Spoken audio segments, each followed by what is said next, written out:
He's not on the manifest and he's not walking through my gate. Staff Sergeant Weston Fairchild said it to the second guard, not to the old man standing between them, the way a person talks about furniture that needs moving. Buford Gant heard it plainly enough. He always heard plainly. The hearing aid in his left ear was a hedge against ambient noise, not against sentences aimed at him from 6 feet away, in front of a line of families, still filing through the checkpoint with their lawn chairs and their programs. He set the canvas bag down at his feet rather than argue, the way he set most things down these days, slow and deliberate, both hands, like it held more weight than a bag its size should hold. He would not have handed it to anyone regardless, not to the guard, not to Fairchild, not even to Kira, waiting in formation across the field, with no idea yet that the man who raised her was being walked back toward the visitor lot before she'd so much as marched past the reviewing stand. Buford asked only one question, and it had nothing to do with the gate, the manifest, or the folding chair someone was already gesturing toward.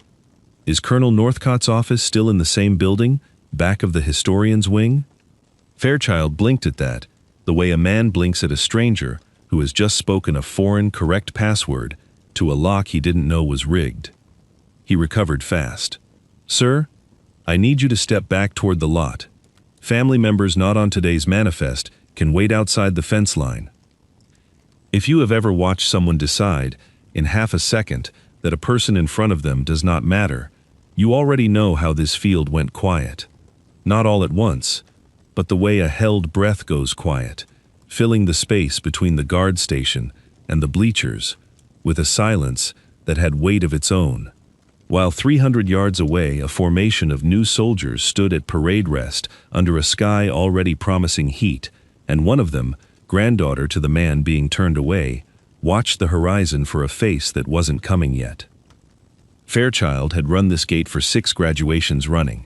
He knew the manifest cold, knew which grandparents needed wheelchair access, and which uncles needed reminding twice about photography restrictions near the armory. He did not know Buford Gant, and saw no reason he should. What he saw was a man in a suit cut for a different decade, dark and pressed sharp despite its age, a tie knotted with a precision that belonged to someone who'd done it 10,000 times without a mirror. He saw a shoulder held unnaturally still, the whole body squared rather than turned to face a question, and read it, wrongly, as an old man's confusion rather than an old man's economy. The second guard, younger, newer, looked between them and said nothing, which was its own kind of answer. "Sir," Fairchild said again, softer now that the small crowd behind them had gone from curious to watchful. "There's a viewing area outside, for folks who aren't on today's list. I'll have someone walk you there." Buford looked at him for a moment with an expression that held no offense in it at all, which was somehow worse for Fairchild than if it had. Then he looked past him, toward the long, low building at the far edge of post grounds where the historian's wing kept its records, and said nothing further, waiting for an answer to the only question he'd actually asked. Nobody answered it. The guards were already moving him, gently enough, toward the lot and toward the folding chair reserved for people the manifest had already decided did not need to be close. The suit had been let out twice at the shoulders and taken in once at the waist since 1987, and Ruth had done both alterations herself at the kitchen table with a seam ripper and a thimble that had belonged to her mother, insisting the tailor in town charged too much for what amounted to common sense with thread.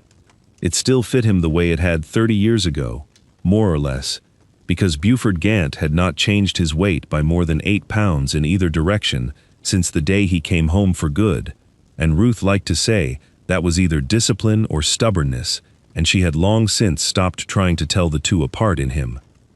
He wore it now buttoned once, tie the color of a gun barrel, shoes resoled at least twice that Kira knew of, and probably a third time she didn't. He did not turn his head to greet people. He squared his whole body toward them instead, a slow half-step pivot that looked, if you didn't know why, like the stiffness of age. It was not stiffness. The right shoulder simply would not rise past his own chest anymore, hadn't in 11 years, ever since a ladder in the tool shed had reminded him at 67 that gravity keeps a ledger too. Turning his head alone left half his hearing aimed wrong, so he moved his feet instead and gave people his whole front, the way he'd once squared himself to litters coming off a medevac, checking a man over in full before deciding where to put his hands. He carried the canvas bag the same way he'd carried it for over 50 years, by the reinforced handle stitched into the top rather than by the shoulder strap, which had frayed and been re-sewn so many times that the strap itself was now younger than the bag by decades. The leather closure at its mouth had gone the soft brown black of a saddle worked daily, worn to the exact shape of his own grip, so that when his hand closed around it, it looked less like a man holding a bag and more like two old things that had simply grown into each other's company. Nobody had asked what was in it. Nobody at the gate. Nobody in line behind him. Not even the guard now walking a half step behind his elbow like an usher escorting a man out of a theater rather than into one. He had not offered to explain it, and would not, unless someone with a reason to know asked him directly, which so far no one had. He checked his watch 3 times in the 20 minutes it took to be walked from the gate to the folding chair at the rear of the visitor section. It was not nerves. It was a habit older than the watch itself, a Timex he'd bought to replace one that had stopped keeping time somewhere over water in 1969 and had never been trusted again after that. 50 years of triage teaches a man to read a clock the way other men read weather, not as an abstraction, but as a countdown with consequences attached. Kira's company was due to pass in final review at 11:40. He intended to be watching when they did. Chair or no chair, gate or no gate, and he set his mind to that, the way he'd once set his mind to holding pressure on a wound, for exactly as long as the wound required, and not 1 second less. That morning, before any of this, Ruth had stood behind him in the kitchen with the tie already in her hands, not because he couldn't knot it himself, but because it had become, somewhere in 54 years, a thing she did and he let her do, the same way he still checked the truck's oil before every trip, though she'd long since learned to check it herself. She'd smoothed the collar down with 2 fingers and told him, the way she told him every time he left the house for something that mattered, that he was to call her the moment the ceremony started, not after, not once he found a seat, the moment it started, so she could sit on the porch and picture it happening while it was happening, rather than hearing about it after the fact, like a rumor. He'd told her he would. He always did. It was less a request between them anymore than a shared architecture, load-bearing and unremarked upon. The kind of arrangement 2 people build when they've run out of things they need to say to each other and have settled instead on things they simply do. He had not called her yet. The ceremony, from where he now sat on a folding chair positioned for people the gate had decided were peripheral to the day, had not technically started. Staff Sergeant Fairchild found him there again 9 minutes later, having apparently decided the matter required a personal follow-through, the laminated seating and access card still clipped to his belt loop, catching the sun each time he turned. He addressed the small cluster of family members drifting past with the easy performance of a man used to an audience of recruits' relatives who wanted, above all, to be told what to do next.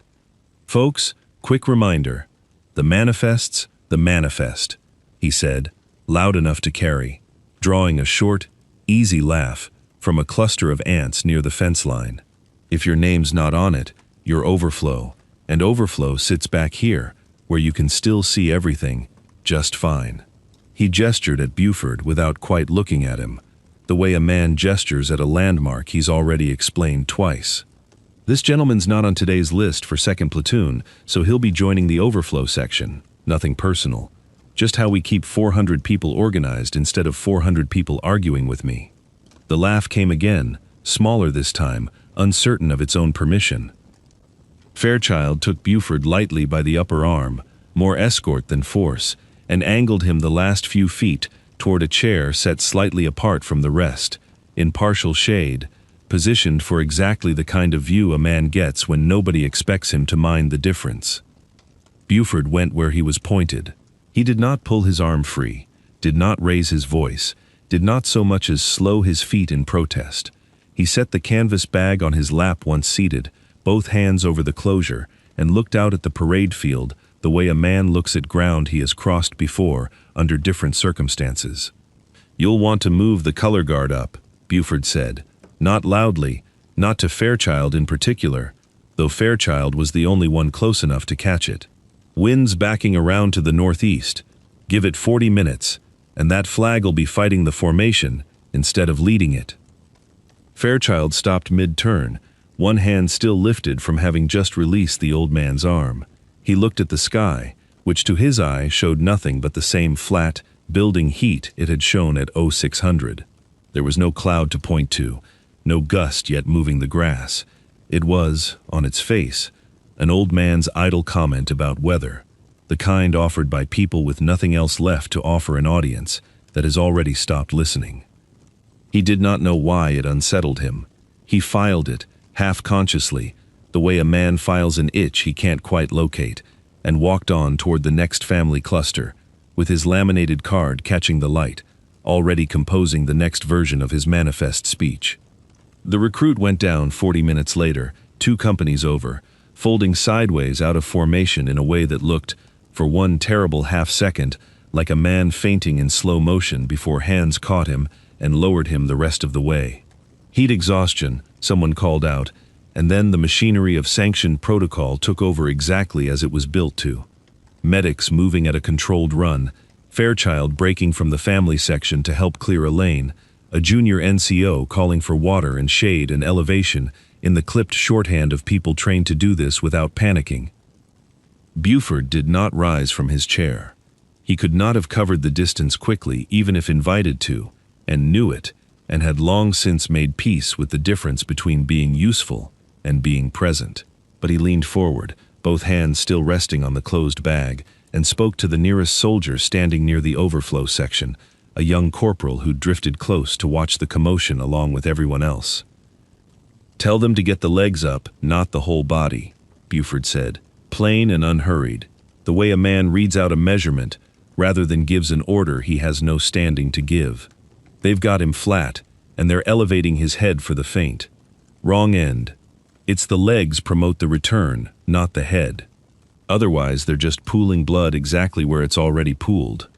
The corporal looked at him for half a beat too long, unsure whether to relay advice from a stranger in a folding chair, and then did it anyway, because there was nothing to lose in 40 feet and 10 seconds, jogging over and repeating it near verbatim to the NCO working the recruit's legs.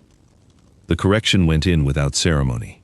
Someone shifted their grip, lifted from the ankles instead of adjusting the pillow beneath the recruit's head, and within the space of a minute, the color came back into the boy's face in the particular way it does when the body remembers, briefly, how to help itself.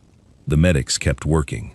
Fairchild, still 10 yards off directing lane clearance, never looked back to see who'd said what, and the corporal who'd carried the correction across the grass didn't think to mention where it came from, already moving on to the next task the moment barked at him.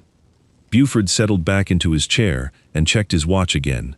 11:22.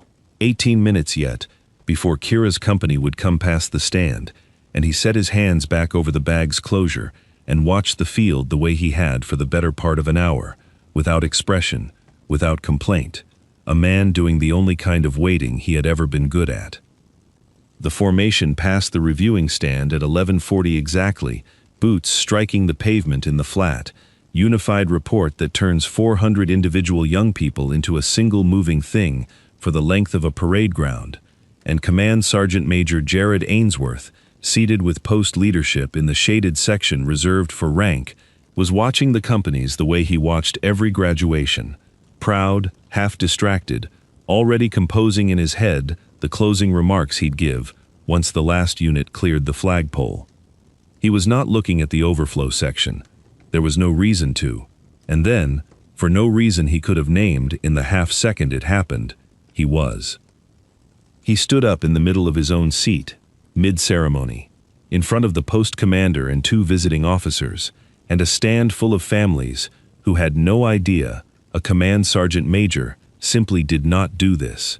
Not during final review, not for any reason short of a medical emergency. He came down off the platform steps 2 at a time, despite 58 years and a knee that had opinions about stairs, and he crossed the parade field itself, against the flow of the formation, cutting a diagonal line through open ground that every drill sergeant present clocked instantly as a violation of at least 4 separate protocols governing who walks where during a graduation review.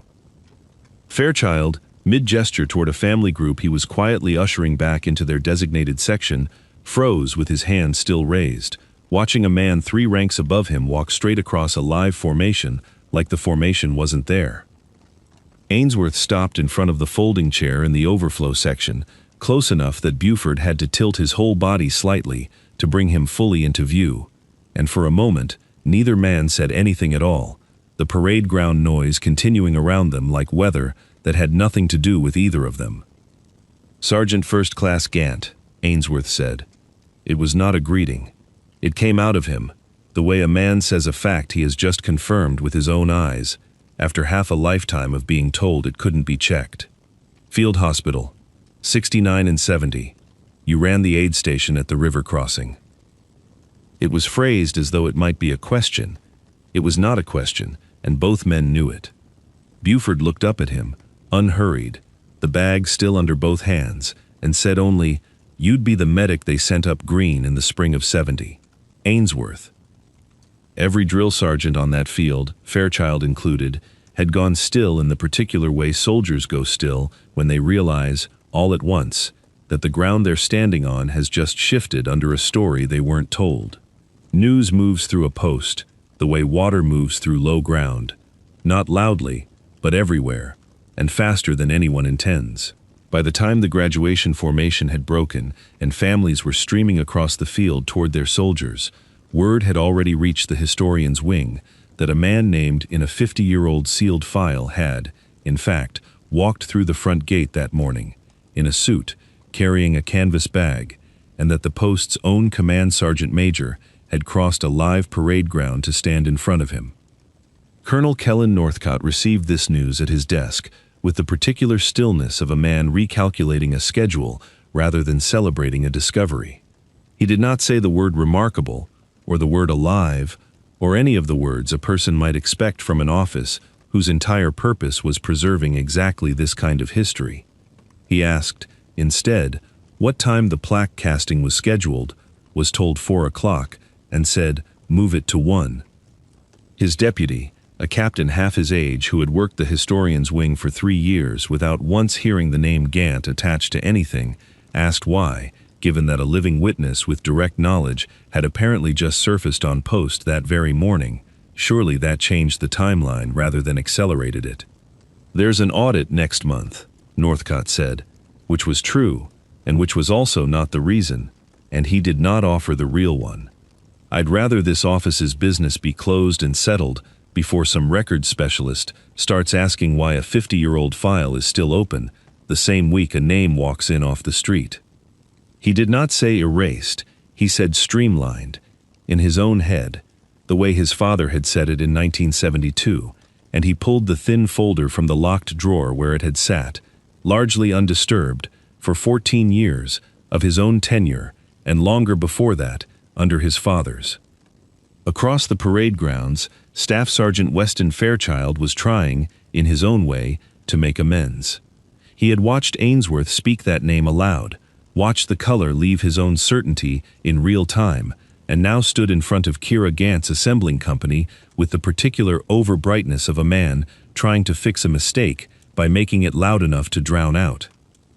"Your grandfather," Fairchild announced to the company at large, to Kira specifically, to anyone within 30 feet, just got personally recognized by the command sergeant major. Man's apparently some kind of legend. I had no idea. He said it warmly, generously even, meaning every word of the correction, and in doing so, without intending to, said it precisely within earshot of 2 soldiers from the historian's wing, who'd come to observe the graduation on their lunch hour, and who now understood, faster than Northcott's own office had planned for, exactly how far the story had already traveled, and how much Ainsworth himself apparently already knew. Kira, still in formation, still 18 years old and 3 hours removed from the only ceremony she'd trained 10 weeks toward, turned to look for her grandfather across a field she hadn't known he'd been standing in at all, and found him still seated, bag on his lap, watching her the way he'd watched her cross every stage of her whole life, without a single visible change in his expression to mark that anything unusual had happened around him. The historian's wing occupied a low brick building at the edge of post grounds that had, in its earlier life, served as a supply depot and still smelled faintly of the machine oil no amount of renovation had fully driven out of the floorboards.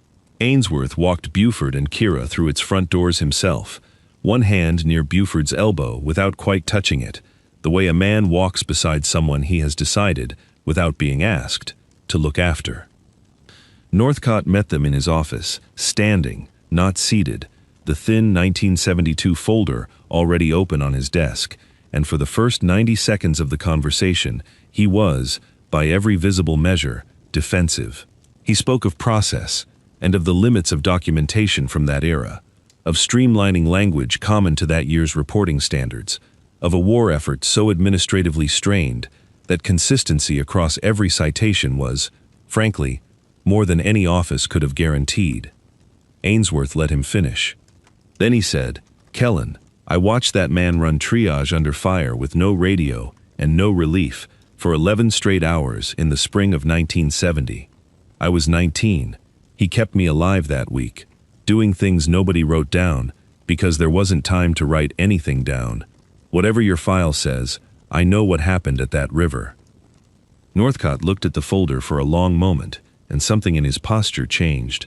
Not collapse exactly, but the settling of a man laying down a weight he had carried carefully enough, for long enough, that he had nearly convinced himself it wasn't a weight at all. "It wasn't a modern decision," he said finally, quietly enough that Kira had to lean in to catch it. "The 1972 correction, the one that folds the river crossing citation into medical team, unit unspecified. That's my father's signature. He ran this office from 68 to 79. He turned the folder so it faced them, tapping one line without quite touching it. He streamlined a dozen citations that year for length. For a training reel, the Army wanted clean and short. Sergeant Gant's recommendation for a Medal of Valor got folded into medical team along with 3 others. I found this file when I took this office 14 years ago. I've had 14 years to correct it and reopen my own father's record as an error. And I told myself every year there wasn't a live complainant, wasn't a person asking, so there wasn't any urgency." He looked at Buford directly then, for the first time since they'd walked in. "There's a person asking now." "I didn't come here asking," Buford said. It was the plainest thing he'd said all day, delivered without weight, the way a man states a fact rather than defends himself against one. Northcott didn't argue the point. He opened the second drawer of a file cabinet against the far wall instead, one long unlabeled tray marked, in faded stenciled letters, unidentified effects, and drew out a small brittle fragment sealed in a plastic sleeve, a 2-inch strip of moleskin, yellowed, its edges cut at a diagonal that looked deliberate rather than torn, stitched at one corner with a small, tight cross pattern that had clearly been done by hand, by someone who did the same stitch the same way every single time. Buford set the canvas bag on the desk, unbuckled the worn leather closure with both hands, and drew out the strip he'd kept in the same inside pocket for over 50 years, laying it beside the one from the drawer without a word. The stitch pattern matched exactly. The diagonal cut matched exactly. Even the spacing between each hand-pulled thread matched. The particular rhythm of a man's hands doing a task the same way 10,000 times, until the doing of it became a kind of signature no memo could dispute and no correction could rewrite. Northcott held his father's handwriting in one hand and the matched fragment in the other, and looked at Buford for a long moment before he asked the only question that seemed to matter to him anymore. "What was he like? Under fire? My father?" His voice had lost the officer's flatness it started with. "I never got to ask him. He never talked about that posting at all." Buford considered the question the way he considered most things, without hurry, weighing it the way he'd once weighed a dressing against a wound to judge how much give it had left. He was a man doing his best with what the paperwork of the day allowed him to say, Buford answered. "That's most men, in most wars. I never held it against him. Folding 4 names into one line saves a typist an afternoon. I don't imagine he thought much past that, sitting at a desk in 72, a long way from that river. There was no bitterness in it. Northcott had clearly braced for some, had perhaps wanted a measure of it, the kind that would let him feel he'd earned the discomfort honestly. Buford gave him none, and somehow that landed heavier than accusation would have. He never asked to be remembered. He only ever asked to be let inside the fence. "I'd ask one thing," Buford said, and Northcott straightened, ready for whatever the price of 50 years might turn out to be. "Fix the plaque before you cast it. My name goes under the units, same size, same line as the others, nothing above them, no ceremony, no cameras. I've got a granddaughter 3 buildings over, who's waiting on photographs with her family, and I'd sooner not turn her graduation day into mine." He looked toward the door, where Staff Sergeant Fairchild had appeared, having followed the news across post, with the particular urgency of a man trying to outrun his own morning. "And I'd take it as a kindness if this sergeant walked her over himself." Fairchild didn't hesitate.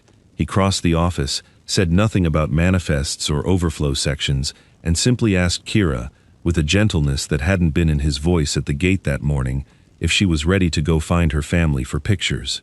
She was. He walked her out himself, and for the remainder of that long afternoon, every gray-haired visitor who approached any checkpoint on Fort Merrow found Staff Sergeant Weston Fairchild checking their name against the manifest by rank and unit rather than by the cut of their coat. The plaque was recast by 1:40 that afternoon, Buford's name set beneath the unit designation in the same plain lettering as the rest, and by the time Kira's company loaded onto the transport buses that would carry them toward their next assignments, the historian's wing had already logged the correction, quietly, the way corrections in that building were meant to have been logged all along. 9 months later, the plaque still held its place on the Training Command building's north wall, the bronze long since cooled to the same weathered gray as every other fixture on post, though Buford, when he thought of it at all, still pictured it warm, the way it must have been the afternoon it came out of the foundry. His name settled under the units, exactly where it should have sat 54 years earlier. He stood now at the edge of a different parade field, for a different company's graduation, having been invited this time, by name, by rank, with a seat reserved in the section that mattered, rather than the one set aside for people a manifest had decided didn't. He still wore the same suit. Ruth had let it out another half-inch at the waist, that spring, grumbling the whole time about a man who couldn't be bothered to gain or lose weight like a normal person, so she could justify buying him a new one. The moment the formation stepped off for final review, he took his phone from his jacket pocket, a concession to Ruth's hip, which no longer let her make these trips, though her mind hadn't missed a single graduation since, and called her the way he had, for 54 years of moments that mattered, the way he had that very morning, months ago before anyone at a gate had decided he didn't belong there. "It's starting," he told her, and she said what she always said, which was nothing much, just that she was on the porch, and could he hold the phone up so she could hear the band, and he did, standing at the edge of a field that had, eventually, let him all the way in. The canvas bag stayed home these days, resting closed on the shelf beside his chair. The moleskin strip returned to its same inside pocket, where it had lived for over half a century. No longer evidence of anything, simply a thing a man kept, because his hands had grown used to its shape. Kira came through the door that evening on her first leave since basic, duffel bag over one shoulder, and stopped in the doorway the way she had on the day of her own graduation, straightened, and gave him one clean salute before she said a single word of hello.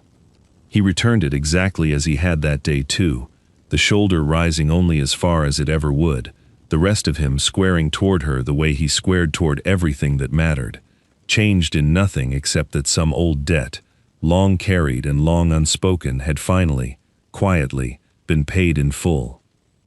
Some names get left off the wall by accident, and some get left off on purpose. Either way, somebody has to be standing there who remembers,